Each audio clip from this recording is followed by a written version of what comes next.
In the vastness of human experience, certain rituals echo across cultures and time. Fasting, the act of abstaining from sustenance, is one such practice. It's a journey inward, a stripping away of the material to commune with something deeper.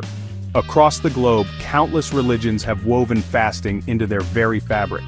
From the Day of Atonement in Judaism to the month of Ramadan in Islam, fasting serves as a bridge between the physical and the spiritual.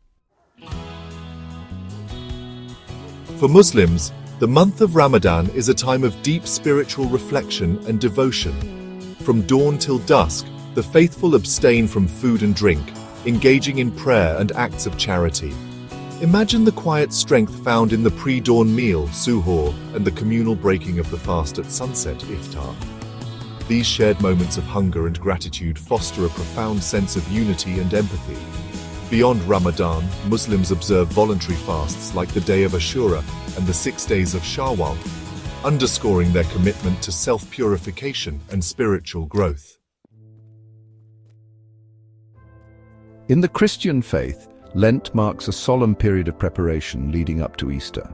Fasting, often through abstaining from specific foods or luxuries, becomes a physical manifestation of this spiritual journey.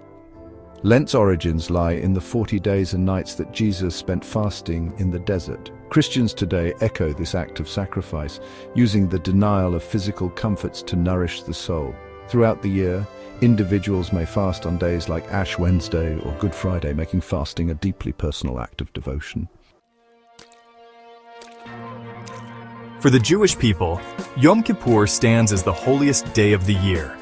It is a 25-hour period of complete fasting, a time to confront one's actions, seek forgiveness, and reconcile with God. The act of fasting on Yom Kippur represents a stripping away of earthly distractions, a humbling of oneself before the divine. It's a time to reflect on the year past, acknowledge transgressions, and seek a renewal of spirit. Other fast days like Tisha B'Av and the Fast of Gedalia connect Jews with their history and identity. In Hinduism, fasting, known as vrat, is an integral part of religious practice. Each fast holds its own unique significance, often tied to specific deities or lunar cycles. One widely observed fast is Ekadashi, where devotees abstain from grains and legumes, dedicating themselves to prayer and worship. Another significant fast is Navratri, a 9-night festival honoring the divine feminine energy. During this time, many Hindus observe a fast, abstaining from non-vegetarian foods and engaging in devotional practices. In Buddhism, fasting takes on a different form, focusing on cultivating mindfulness and detachment. The practice of Uposatha involves abstaining from food and sensual pleasures on certain days of the lunar month. Imagine a Buddhist monk participating in Uposatha, deepening his meditation practice and purifying the mind. Fasting is seen as a tool for sharpening awareness and freeing oneself from attachments. Buddhist teachings encourage mindful consumption, appreciating sustenance while remaining aware of the impermanence of all things. The spiritual resonance of fasting extends far beyond the world's major religions. In Sikhism, fasting is a form of self-discipline and a way to identify with the suffering of others.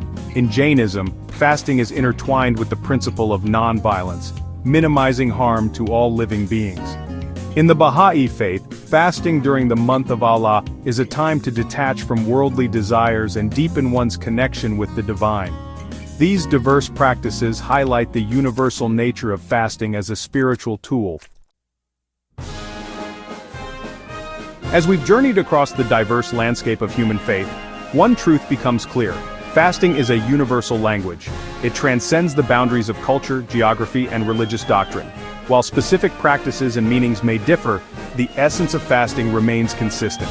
It's about purification, self-discipline, and seeking a deeper connection with the divine. Fasting reminds us that true fulfillment comes not from indulging our desires, but from mastering them.